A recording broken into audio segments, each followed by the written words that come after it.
ahead on Primetime. A death investigation is underway after a 2-year-old boy found face down near the East Agana shoreline passes away. Plus, a split verdict was handed down this afternoon in the trial of Vianney Jose. And a Passport to Services event offering COVID-19 vaccinations to the island's homeless is held in Agana. Tyler Matanani has the story. Hafid and good evening, I'm Adriana Cotero. We start with some tragic news involving a toddler. The Guam Police Department's Criminal Investigation Division is conducting a death investigation after a 2-year-old boy was reported missing and later died at the Guam Memorial Hospital.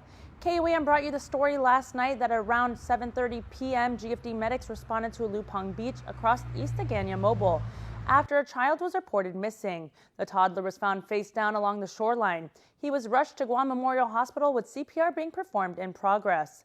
GFD confirms that the initial report was that the child had been missing for 20 minutes, but when units arrived, they were told the toddler had been missing for about an hour.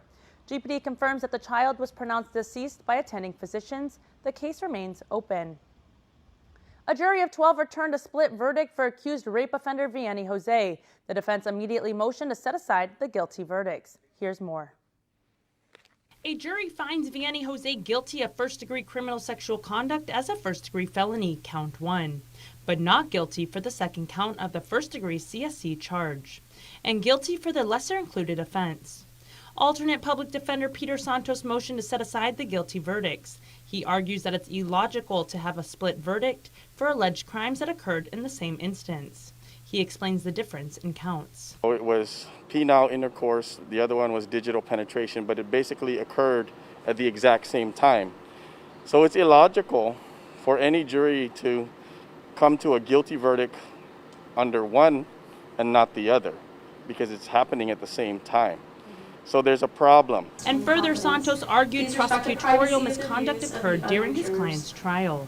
They amended the indictment to take away what's called mental incapacitation. And we were barred from using the definition of mental incapacitation in our closing arguments. However, the prosecutor, knowing that mental incapacitation was not available, continued to use that to argue and fit it under physical helplessness. Assistant Attorney General Christine Tenorio says the prosecution and victim are happy with the jury's determination. As for the accusations aired out in court against her by the defense, as far as we're concerned, is he has a different interpretation of the law, but this was briefed and the law was well researched on the issue, so all arguments were fair. Jose faces a minimum imprisonment term of 15 years for his alleged role in sexually assaulting a 16-year-old victim of child pornography back in November 2018. As reported, the alleged violation was taped and occurred at a graduation barbecue for the then 18-year-old men, where drinking was involved amongst all the minors. Jose was the single defendant in the case to maintain his innocence and take it to trial. After 4 days of trial and nearly 2 days of jury deliberations, he still awaits a decision by the court to determine if he will spend time behind bars. Santos tells KUAM that his client was confused by the split verdict. He was confused by the verdict as well. It didn't make sense, even to him. I believe that we're going to appeal this if the verdict stands, and our Supreme Court will be able to address that. Judge Elise Iriarte heard oral arguments on the motion and is taking the matter under advisement. Both parties are to submit briefs by April 23rd. Jose is allowed to remain on house arrest pending sentencing. David James Paco Cruz will have to spend the next 25 years in jail. That was his sentence from Superior Court Judge Vern Perez. In January of last year, he was found guilty of sexually abusing a female minor known to him over a 7-year period beginning when she was 12 years old. Prosecuting attorney Lenny Rapadas said, quote, the defendant tried to portray the victim as a monster, but the jury found him to be the monster when they convicted him of his crimes. The victim remained brave throughout her testimony, and today's sentence validates her bravery. This recent round of federal pandemic relief will likely be the last, so local residents need to be more prudent in how they plan to spend it. That was the message today from Congressman Michael San Nicolas during a news conference today from Washington. Nestor Lacanto reports. Congressman San Nicolas provided an update on federal assistance, saying as the U.S. economy starts to heat up, the pandemic help will start to taper down. KUA sunsets in September and we are not in full recovery mode, we're going to have a very, very serious economic problem with resources drying up federally and with our local economy unable to pick up the slack. St. Nicholas will be meeting with GVB on ways he can help with restarting our main tourism industry. But we could be in for a slow rebound as our main source markets are well behind with their vaccination programs. That's why he's urging residents to spend wisely. But I do want everybody to be mindful that we cannot go out and do a lot of luxury purchases or do a lot of feel-good buying. We are skating on thin ice. And so that kind of work needs to continue, but we need to look forward to the future, very, very mindful of the fact that until that is concrete, everybody needs to be on guard, and we need to be very, very careful of how we spend our money. But we could get a boost from the $1.9 trillion National Infrastructure Improvement Program the Biden administration will try to push through Congress. It's difficult for us to have a firm number at this time of what portion Guam will receive, but we're looking at working to get as much of our formulaic funding from that as possible, so it'll all be percentage based. And then on top of that, bumping up the numbers for our specific areas that we're targeting, especially the mass transit funding and the housing for senior citizens and for people with disabilities. Meanwhile, St. Nicholas says he expects the $661 million in discretionary assistance for the administration will be released by the end of the month. The governor plans to withhold about $300 million of that to build a new hospital. I would say that setting that funding aside for that purpose at this point may not be a bad idea, but if our circumstances on the ground don't markedly improve in the months ahead, we may need to reconsider whether programming that funding into different areas to fill the gap in the interim might be a better strategy. St. Nicholas expects to return home later this month when he will also deliver his State of the Congress address. For Guam's News Network, I'm Nestor Lecanto. The first batch of 20,000 EIP-3 payments has been sent to the Guam Treasury Office, and many may have already received their money. Rev Tax will continue to update the public on the upcoming batches. Meanwhile, Director Daphne Shimizu says they also received additional guidance from the IRS on tax exemptions for the federal unemployment assistance. Here on Guam, we're requiring that if you are going to go ahead and take an exemption and you've already filed and you have not reflected that $10,200 as a deduction to your taxable income, then you must file an amended return. And we are seeing people file those amended returns. For more information, you can check the DRT websites, guamtax.com or myguamtax.com. Department of Rev and Tax and the Department of Administration has processed and will be mailing checks or paying via direct depositing 1,743 tax refunds this week, totaling a little over $6.4 million. These include refunds that were garnished to repay GovGuam debts and are for air-free returns filed on or before February 12th of this year. DRT adds to check the status of your income tax refund, log into your individual account at myguamtax.com and use the lookup status of the 1040 refund tool. The Guam Department of Education is set to receive $287 million in American Rescue Plan funds. GDOE Superintendent John Fernandez received the confirmation recently from USDOE Acting Assistant Secretary Ian Rosenblum. The conditions for the use of the federal money are to focus on helping to return students safely to in-person instruction, maximize instructional time, and address learning loss. GDOE, in the meantime, has issued its priority list for the second round of the Education Stabilization Funds it received from the CARES 2. Out of the $110 million in ESF for public, private, and charter schools, GDOE's cut was $86 million. According to the breakdown of priorities, GDOE will use $44.4 million for preparations to reopen schools, $22.2 million to meet the academic, social, and emotional needs of students, and $19.6 million will be budgeted for expanding the use of technology. Senator Telo Taitakui is dismissing a recent ethics complaint against her as nothing more than an attempt to publicly embarrass or stifle her. Speaking today on the KUAM's The Link show, the Republican lawmaker addressed all the alleged ethics violations. They include a concern dating back more than 4 years ago when she was GVB deputy manager, which was fully resolved, and her social gambling, which she says is completely legal. Tidegui said she's not sure why the accuser who signed off as Joe F. Cruz lodged the complaints, but hints that it may relate to some friction within her own party. This probably stemmed from my questioning the appointment of this latest National Committee chairwoman. Shirley Gibson. Shirley Gibson was appointed by the party as the National Committee chairwoman.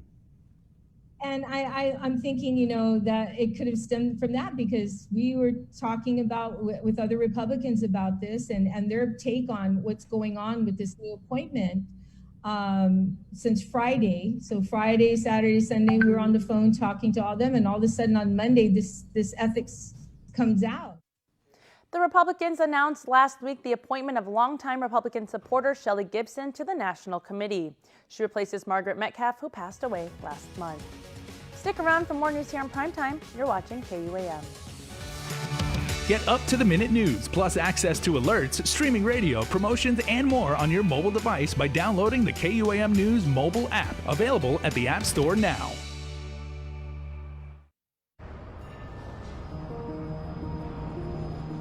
It makes myself and it makes my team members very proud to work for an organization that has been on island for many years with its focus on reliability, dependability, and commitment to the communities that they operate in.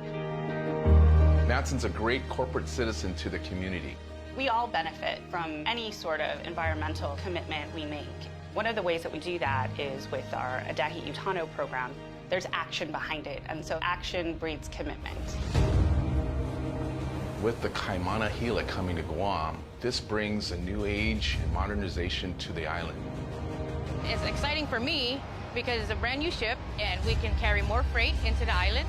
It just shows growth for Guam and Micronesia. Matson would be nothing without its customers, and we hope to continue to serve you for decades to come. Well, we've all been through a lot over the years. Typhoons, earthquakes, and now COVID-19. We've been able to get through these together. For more than 80 years. Travelers Insurance has been protecting your homes, your businesses, and the health of your family. We are here today and we'll be here tomorrow. There are better days ahead. Tomorrow's a new day filled with hope and choices. The possibilities of what we can achieve together are limitless. Let's continue to work together to ensure a brighter tomorrow for all of us. The thing about freedom is, freedom has no limits.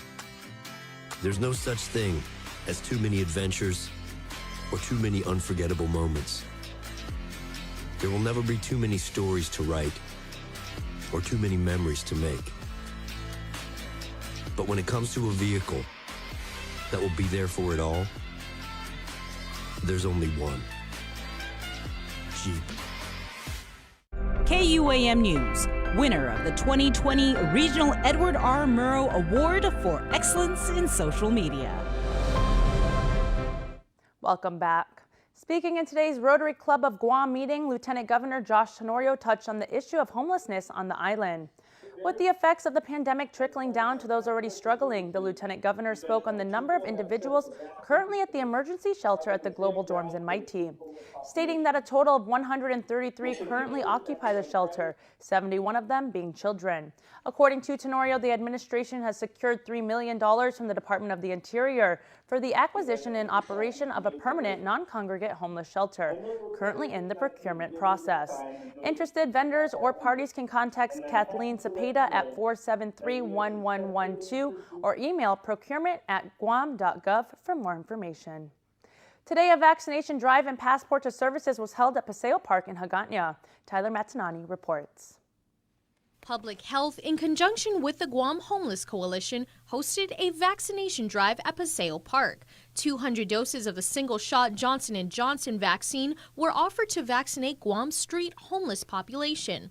Several member organizations such as the Salvation Army and Catholic Social Services were also on site to provide information on their services. Executive Director of Manyetlu and Chair of the Guam Homeless Coalition, Samantha Taitano. We also have GURA here as well, connecting people to housing. So West Care, Pacific Islands, and the Veterans Affairs, they assist a lot with those veterans who are homeless. So we're just trying to connect the homeless population with any resources and services that can assist them right now. Vicente Gogo is joining the vaccination. He explained why he decided to get vaccinated. I've been hearing in the radio, so you know. How are you feeling about it? 100%. Okay, sir, how was it? Nothing. Nothing, right? Why is it important to get vaccinated? That's to be safe. Along the way, we met Jesus Babauta, who escorted his friend David Akanginguk, who is homeless. Babauta wanted to share a message to the community. I just want to reach out to Guam and let them know that if you have a friend that you know needs help, please help them. Thank you very much. That's what I'm doing to my friend. He's scared to take the shot, but I told him if he took the shot right now, well, I'm going to go treat him to breakfast at Shirley's or anywhere he wants. I had to go look for him, pick him up this morning because I read that you're having something here. And all I'm saying is we're all family. Thanks to Kloppenberg and DPW, those identified during the coalition outreach were provided transportation to the event. The next Public Health and Guam Homeless Coalition vaccination outreach will be on Friday, April 16 from 9 a.m. to 2 p.m. at Epal Beach Park at the main pavilion. Reporting for Guam's News Network, I'm Tyler Matanani. The first in a series of public hearings kicks off tonight at the Agate Community Center for the Guam Place Names Project. The project is part of the legal mandate of the Commission on the Chamorro Language and the Teaching of the History and Culture of the Indigenous People of Guam to develop criteria for reviewing and selecting place names. Former Congressman Robert Underwood is a member of the committee and will be presiding over tonight's hearing.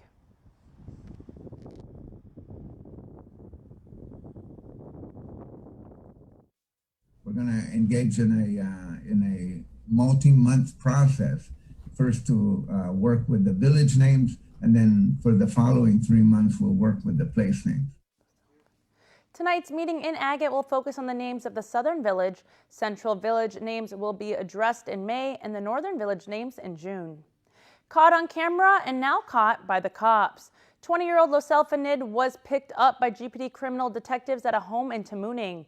He was arrested in connection to a robbery that occurred on April 6th at the 88 Leisure Game Room in Maiti. Fanid was seen on surveillance video with 2 other men assaulting a security guard. The footage also captured the vehicle they were driving. He was arrested for aggravated assault, theft of property, and destruction of evidence. The search continues for the other suspects. Federal Magistrate Judge Michael Bordalio tells drug defendant Havana DeMay that her appearance right now is not good and she needs to get some help. She faces conspiracy to distribute meth, possession with intent to distribute meth, and a notice of forfeiture amount of over $32,000 for the amount seized from the defendant. She allegedly conspired with others from January 1st, 2019 to July 5th, 2020 to distribute meth.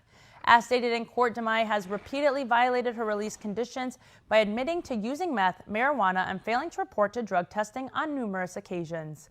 The court told her if she continues to test positive, she will be detained, but is allowing her to remain on pretrial release to get treatment. She is still subject to drug testing and will return in court on April 27th.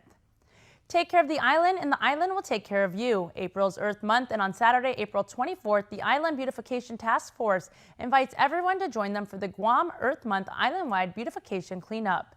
Administrator of the Guam State Clearinghouse, Stephanie Flores. We will be providing trash bags and gloves. If your group would like to participate, that would be extremely welcome. And you know, we don't anticipate it taking too long because you know it gets hot around 8:30, 9 o'clock. Once again, the island-wide cleanup will be on Saturday, April 24th. Showtime is 6 a.m. and go time is 6:30. All those interested in participating can contact 473-1156 to 1162. Invasive species continue to overrun the island, according to UOG entomologist Dr. Aubrey Moore. Invasive species such as the infamous rhino beetle have destroyed about 20% of our coconut trees. The population has become harder to control as Guam's rhino beetles have become resistant to the bioagent used to contain its population. And the problem has become a growing concern in other areas of the Pacific. This particular problem. But the rhino beetle isn't the only invasive species of growing concern. The cycad scale has killed 90% of the Fanang plants, while the greater banded hornet, which arrived on Guam just 5 years ago, has decreased the honeybee population. UOG entomologist Dr. Ross Miller. People that can't get away. So we get calls all the time that people see it, in their yards. Dr. Miller says once invasive species establish themselves on the island like COVID, it's essentially impossible to get rid of it, and you must adapt and modify your behavior to live with it. Coming up, our Dave Delgado is on deck for the latest in local sports. Keep it here. You're watching KUAM.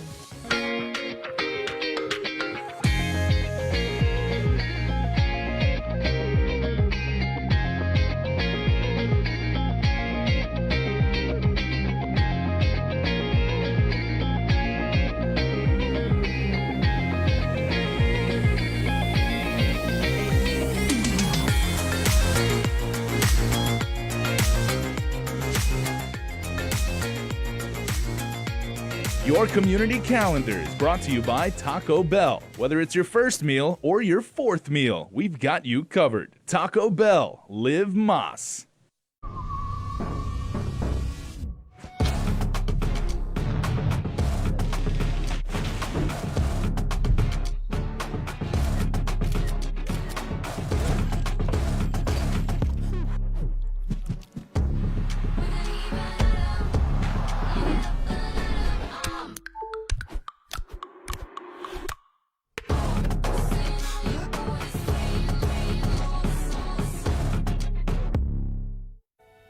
We've made a lot of breakfasts, and along the way, we noticed something was missing.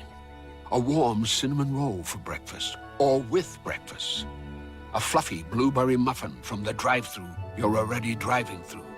A glazed apple fritter, which might find its way into your coffee. These are options every breakfast haver should have, and now they do. Meet the new bakery sweets at McDonald's. Ba-da-ba-ba-ba.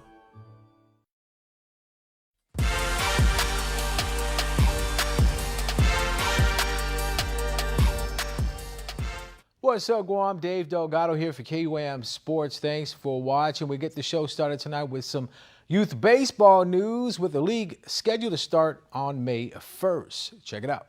It's been 15 months since Guam Amateur Baseball and Guam Pony Baseball have been in action. The organization is planning a 4-league season for the Return to Baseball 2021 campaign. We decided we would offer leagues for 12 and under, 14 and under, and then 18 and under, which is an extension of the high school league in partnership with the UOG baseball program to try to get those high school players to get on the field and play and then go to UOG and get an education. So we've targeted May 1st to start everything. Guam Public Health has already approved the GABA's mitigation plans for COVID-19 protocols. Yes, well, of course, safety is the main thing nowadays because of the COVID this past 15 months, and I think parents are definitely concerned about that. And, our government has been very vigilant to make sure that outdoor sports has some kind of safety measures in place to reduce the spread. So we participate in that, too. We're going to have our own safety measures that we hope the teams and spectators and the players, coaches will follow. The Triple J Academy Field at Ukadu High School is home to the Pony Youth League and the Guam Amateur Baseball League. Opening game for the GABL is scheduled for Friday, May 7th at 7 p.m. The field is ready, so it's a matter of just the coaches forming their teams and trying to get enough teams to form a league. We're hoping we get a minimum of 4 teams in each league and we can get the kids on the field to play. And then the amateurs and the masters, also a lot of contacts from those coaches, so we're hoping to see them at the meeting on Friday night at 6:30 at Capricioso Restaurant and Agania Shopping Center. This is good news for high school players wanting to join the program at the University of Guam. Anyone who wants to earn a shot on the UOG team must participate in the UOG High School Palomino Division and amateur leagues. For more information, you can contact Bill Bennett at gaba@guambaseball.com or call 483-6500. Congrats to men's national basketball team player Ernest Ross, who got picked up by the West Adelaide Bearcats, who play in the NBL 1. The 6'6" guard has played professionally in the U.S., Europe, New Zealand, and Australia. Ernest also played in the NBA G League for the South Bay Lakers. In a post by NBL 1, Ross said it was amazing being able to see guys like LeBron James, Anthony Davis, and Dwight Howard, and being able to be in the same facility and same practice gym every single day and working with guys like that. Well, that's going to do it for sports. We're back right after this.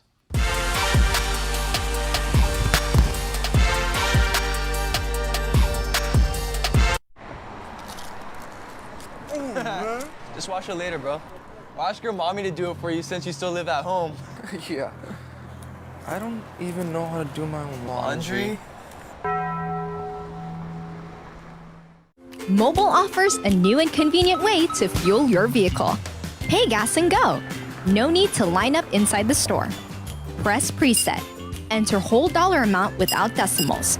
Press loyalty ID and enter your mobile number or insert Smiles card. Insert and remove payment card or tap contactless credit card. Begin fueling. And don't forget to grab your receipt. Pay gas and go. It's that easy.